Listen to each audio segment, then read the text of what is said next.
was a murder. Let's not Right, sugarcoat it, right, right? right. Perry was murdered.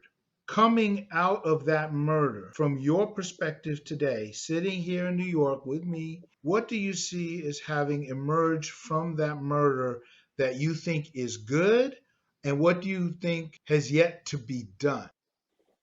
So far in New York, I can see that the unity is coming together. You know, people are understanding there are more cultural differences that they need to awaken themselves to instead of just being closed minded to one way of living. I see that coming out more, and I'm proud of that. Now, on the flip side, I need people to stay woke. Keep the narrative of unity and love out there, not the narrative of hate, because the narrative of hate is creeping in because of the murder and the different opinions of what's going on. I try to carry my task of carrying my brother's legacy. I'm trying to share that message of love and unity because that's what my family is about. The Floyd family, we about love and unity. We're not about no fighting, no hating. It takes too much energy to hate. I do see the unity of the people, of the cultures coming together, which is lovely. But on the flip side, I want them to stay with the understanding that we can't let this die out. We got to keep remembering what happened to my brother and what happened to a lot of other people that we don't even know about. We got to keep this racism to the forefront. Let it be known that we see it. What sort of work do you do in real life? I actually work for the DOE. I'm a school bus driver. In that context, since school wasn't over, what was the reaction of kids, their parents, colleagues? From the experience that I've had working with the DOE and the children, and like you said, my colleagues, first and foremost, they were very, very heartbroken because they seen what happened. But to add insult to injury, they knew someone from the family of this tragedy.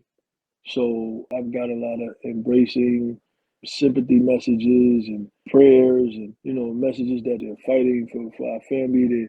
They're fighting for the bill and stuff like that. And as far as the children, it was really shocking because on my bus, I deal with anywhere from the kindergartners to the seniors in high school.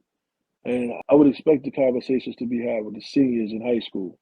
But when you see the kindergartners and the first graders, second graders and third graders coming up to you and wanting to give you a hug because they recognize your face or they heard what went on or they saw it, which is very, very disturbing that they actually saw it.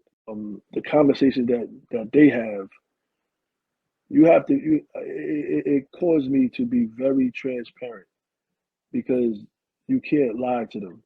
You have to let them know what you're really feeling and how to encourage them in this time. It was basically the younger students that really got to my heart. That's actually what I do. I go around to the schools also just to speak to them, just to encourage them. Don't be scared. Still let your voice be heard. You're important. What do you think will come out of the fact that so many young people were exposed to your brother's murder? What do you think is going to drive them in the future in terms of outcomes for this country? What I seen when it first happened, I saw anger and frustration, which drove them to protest and get the attention of law enforcement and higher authorities.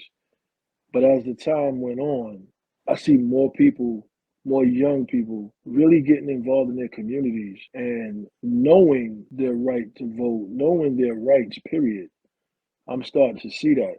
I'm starting to see that they're understanding who are the elected officials in their neighborhoods, whereas before they wasn't even paying attention to that. It went from their anger and frustration, which was their drive. Now it's the drive of we have to make a change. We have to make a change before that murder end up hitting our doorstep or someone else's doorstep again. So tell me a little bit about your kids and what you tell them. First and foremost, I have three beautiful children. I have a son, 19. He'll be 19 in August. I have another son. He'll be 5 in July, and a daughter. She'll be 4 in December.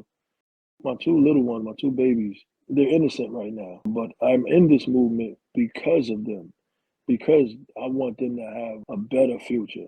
As far as my 19-year-old, when he saw the video, because all his friends was watching it, it was disturbing to him because at the same time I finally met my brother, he met his uncle. It was very disturbing for him. The young people were very angry. I had to really talk to my son.